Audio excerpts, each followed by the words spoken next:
Саламатсыздарбы, урматтуу депутаттар, Өткүлбек Асылбекович.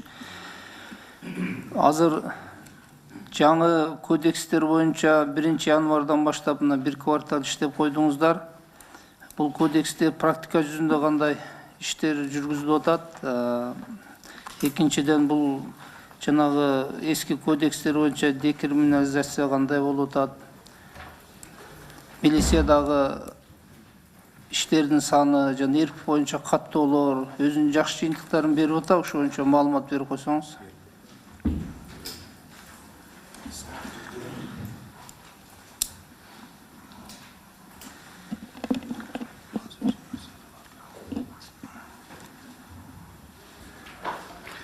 Бүгүнкү күнгө карата РПП катталып атат, жүрүп атат, Кудайга шүгүр иштеп атат. ЖУИге 65 000 материал катталып атат, РППнын өзүнөн 46 000 материал катталып атат бүгүнкү күндө. Ар бир тергөөчүгө эң көп бул тергөөчүлөргө Бишкек шаардык ички иштер башкармалуу болуп атат. Мисалы үчүн бүгүнкү күнгө карата 1 апрелге карата Курманкул Токтаралиевич Бишкек шаарында колундагы өндүрүш иши 10.687. Бул 1 квартал. Тергөөчүлөрдүн саны 168. Ошондо 63,6% нагрузка. Бир тергөөчүгө. Дознавательдердин колунда 8028 материал. 41 дознавательдердин саны 41. 195,8% нагрузка. Ар бир тергөөчүгө. Улуттук коопсуздук кызматы. Алардын колунда Бишкек шаары боюнча, мисалы үчүн, негизи Бишкек шаарын айттым. 219 өндүрүштүн иши бар. Бүгүнкү күндө тергөөчүлөрдүн саны 11. Нагрузка 19,9. Нечкин 19-20дан колунда өндүрүш иши бар. Полицияда Бишкек шаары 312, 21 тергөөчү бар, нагрузкасы 14,8 болот. Ал эми жазаларды аткаруу кызматына 120 өндүрүштүн иши болуп атат. 7 тергөөчүсү 17,1% нагрузка. Аябай нагрузкалар бүгүнкү күндө көп. Бүгүнкү күндө биз талапты коюп атабыз. Азыр катталып атат. Жыйынтыгын выход сотко чыгар, сотко жөнөтүп аткан сотко жөнөтүшүн, же аныкталбаган болсо кылмыштын составы жок, же событиясы жок деп, же кыскартыш керек кылмыш. Азыр ушунда нагрузка менен бул 1 кварталдын жыйынтыгы. Тергөөчүлөр физически бүгүнкү күндө жетишпей атат. Ал маселе бар. Биз сунуш келтирип атабыз, МВДга да, ГКМБга да жетекчилигине. Оперлерден тергөөчүгө өткөргүлө, дознавательдерден өткөргүлө, тергөөчүлөргө. Деп басым. Азыр бул жерде биз арыздар келип атат. Биз РПП каттадык. Ошол менен контроль алынып атабыз. Эртеңки маселеси эмне үчүн уведомление берилбей атат, эмне үчүн кылмыш иштер сотко кетпей атат, же бир мыйзамдуу чечим кабыл албайт деген арыздар түшүшү мүмкүн. Себеби тергөөчүлөр бир тергөөчүдө 63 материал болуп атса, өзүңүз Курманкул Токтаралиевич бул прокуратура иштеп тергөөчү болуп иштегениз билесиз кандай нагрузка булчу. Бул чоң нагрузка. Бир деланы бир күндө сураса сура албайт бул мындай карагандачы. Анан бул жерде делонун сапаты жөнүндө уже экинчи маселе болуп калды. Ошон үчүн биз тергөөчүлөр бул жерге көбөйтүшүбүз керек. Биз бүгүнкү күндө талапты коюп атабыз, чечимдер кабыл алынсын, бир азайткыла мына өндүрүштөгү иштерди депчи. Булардын үстүндө иштеп атабыз. Рахмат, бул боюнча жеткиликтүү маалымат бердиңиз. Негизинен бизде да маалыматтар, арыздар болуп атат. Ошол тергөөчүлөрдүн жана өзүңүз айткандай нагрузканын оорлугу. Бул кодекстерди кабыл алууда бизге демилгечи тарап, эксперт тарап, тергөөчүдө дагы, жарандарда дагы иш жеңилдейт деген түшүндүрмө болгон да. Эми бул сиздердин жоопкерчилиги өтө жогору, кыла турган ишиңиздер көп. Бул кайсыл убакка барып ушу жолго коюлат, ушундай нагрузкалар? Себеби өзүңүз баса белгилеп кеттиңиз, эң негизги тергөөнүн сапатында, адам укугунда да. Бул нагрузканын бардыгы адам укугунун бузулушуна алып келет. Ушуга бир мөөнөт белгиледиңиздерби? Жол чыкса болобу, 1 жыл 6 айда. Же ушу нагрузка улана берип кошумча тергөөчүлөрдү албаса? Азыр могул Ошондо мына Бишкек шаары нагрузкачы, Бишкек шаары, Ош шаары, Чүй, Ысыккөл, Нарын, Ош облусу, Жалал Абад, Талас, Баткен, транспорт, 21.002 болуп атат. Бүгүнкү 1 апрелдеги турган өндүрүшүндөгү иштер 21.002 иш болуп турат. Жалпы ошондо 544 тергөөчү. Ошондо 38,6% нагрузка. Дознавательдер 15.670 ошондо мен санап чыккан боюнча. 233 тергөөчү. Бул азыр бул биринчи кварталдын жыйынтыгы. Биз ойлойбуз ушул эле эмеде көбөйө берет. Кийинки кварталда да ушунун тегереги болот. Мүмкүн азайышы мүмкүн, көбөйүшү мүмкүн бул тегерегинде. Биз бирок кылмыш иштерди акыркы укуктук баа берилип, кылмыштын жыйынтыгы менен чечимдерди кабыл атканга болчу биз өзүбүз прокурорлор киришип отуруп биз иштешибиз керек болду. Ошондой талаптарды бүгүн районго чейин жеткирилип атат. Окуп бардыгын тергөөчүлөрдүн колунда материалдар Итайлар өзүнүн функционалдык милдеттерине кирет, дагы күчөткүлө деп талапты койдук да, коюп атабыз.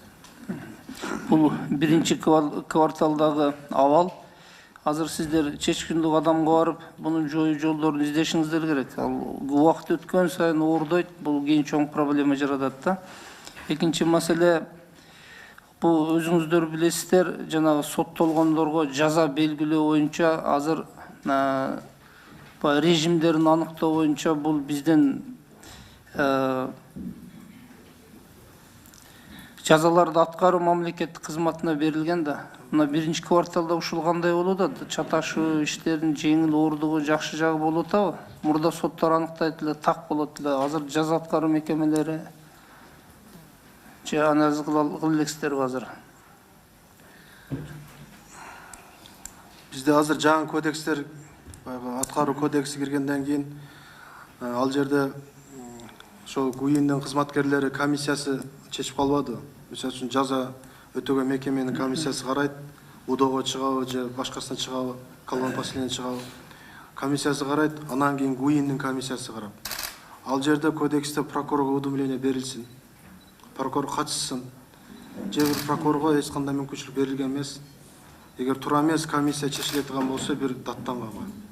Азырынча жок экен. Азыр жок, ошону биз кодекске кошумчаларды киргизип жатабыз, өзгөртүүлөрдү. Рахмат. Дагы бир суроо да сизге. Мына жаңы кодекстерди кабыл алууда биринчи эле негизги аргумент болгон бул жанагы актоо өкүмдөрү боюнча эгерде прокурор тарабынан бекитилген заключение жана акталса, мурункудай баягы жогорку сотко чейин барып, анын аягына чейин түшүлбөйт, мындай жеңилдейт деген мааниде түшүндүрүлгөн да кодекстер. Азыр ушу актоо өкүмдөр чыкканда сунуштар кандай болуп атат? Чындыгында тергөөнүн кетирген катачылыгынан, күнөөсүн далилдей албагандыгына байланыштуу биринчи инстанцияда актаса, сунуштарды моюнга алып бербей коюп атасыздарбы же мурункудай эле жогорку сотко чейин кайра акталарын билип турса да кыйноо бар да, бул эми мурунтан практика.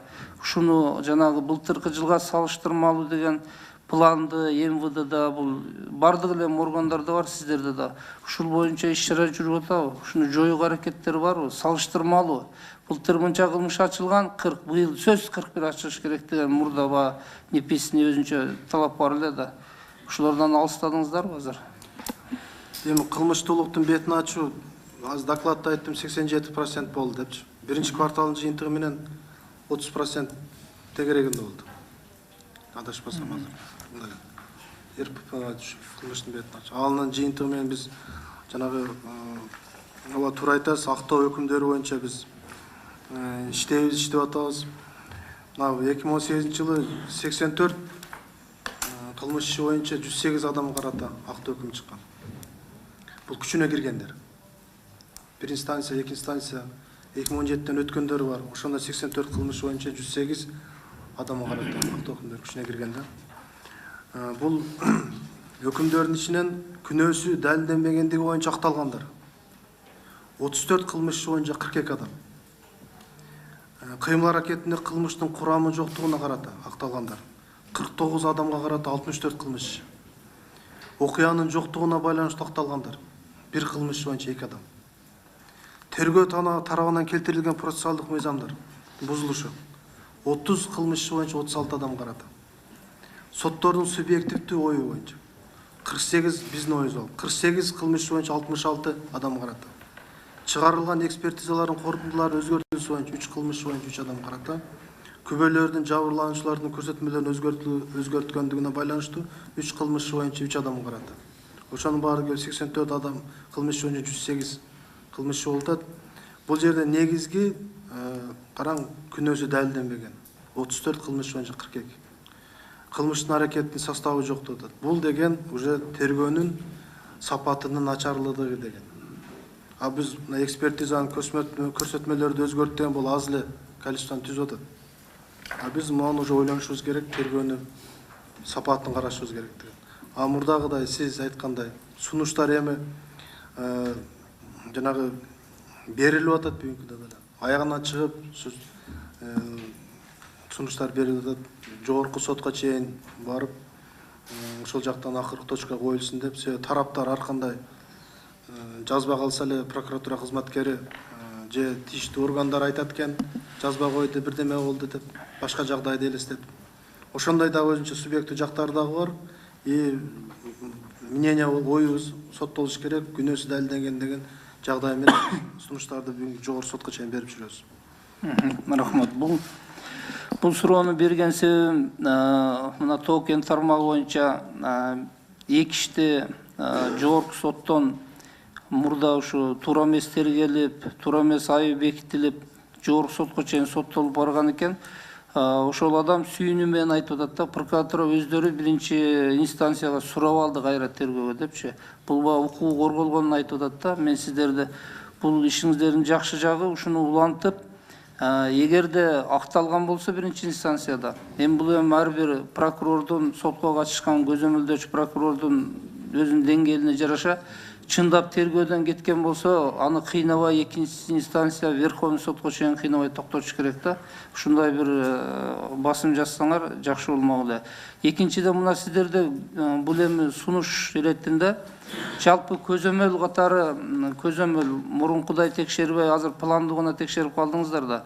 Бирок жалпы көзөмөл иретинде кандай гана иш болсун козгоп, андан тиешелүү караштыруу боюнча органга жөнөткөнгө сиздерде укук бар. Экинчиден ушу көзөмөл боюнча сиздердин дагы функцияны алып койгон, мисалы үчүн жана конституцияны өзгөртүүдө технадзор, эмгек мыйзамдары жана башка надзорниктер көп bizde. Bizde жарандык прокурорлор, органдар аябай көп. Буга биздин түшүнүк жете эле, эч ким сурай элек да. Ушулар менен катуу иш алып барсаңыздар. Азыр Иса Шешенкулович айтып кетти. Эң бизде бүгүн мамлекеттик бюджетте алынган кредиттердин бардыгы баягы кумга сиңген сууда жок болуп аткан бул жол куруу, сос объектилер, мектеп, детсад, андан кийин таза суу. Каражаттын баары ушул жака жумшалган. Сиздерге жөнөкөй бир мисал айтайын. Мисалы үчүн бир мектеп 30 000, мен образдуу айтып атам, 30 миллион сомго бааланса, жанагы проектный сметный стоимость. Ал кошумча доп жазуулар менен болуп атыр 50 000, 60 000га чыгып кетип атат. Бул демек проект түзгөн органдан карап, эки технадзор эмнени карап атат бизде? Мунун бардыгы жанагы суроо, чоң суроолор да. Таза суу деле ошондой, 8 миллион, 5 миллионго проект өтөт, а бүткөндө карасаң 15 миллионго чыгат. Биздин бюджет каяктан чыдайт? Бунун бардыгына сиздер бир аракет кылып, ушул боюнча көрүнүктүү иштерди жүргүзүшүңүздөрдү каалайт элем да. Экинчи дагы бир маселе, мына алдамчылык боюнча мен атын атабайын, кээ бир органдар буну бир нече жолу айтып кетем. Буну кандайдыр бир жанагындай планды толтуруу, бир паракорчулуктун элементин айлантып алды. Мурда бар эле кража, наркотик 246 менен пландарын толтуруу. Азыр алдамчылык. Бул ортодо расписка же келишим болгондо жарандык милдеттеме, бул граждандык иште. Ушул боюнча соттолуп атышат. Бул конституциялык адам укугун тебеледи, ошого да бир көзөмөл жүргүзүп, бир анализ баа берсеңиздер. Рахмат. Курмангул Токтаралиевич, туура айттыңыз. Жанагы арыздары түшкөн арыздардын ичинен жогорку соттон кайра кайтарып алып сурап өзүбүз биринчи станцияга түшүргөн фактыларыбыз бар. Биз окуп чыгып арыздар менен, биз түшүнүгүбүз боюнча окуп чыгып жыйынтыгында мыйзамсыз камакта жатат деп, негизсиз камакта жатат деп чыгарган фактыларыбыз бар. Ал боюнча иш жүрүп атат, туура айтасыз. Пландык текшерүүлөр боюнча биз мына айыл өкмөттөрдү мораторий текшерүүнү токтотуп койгонбуз.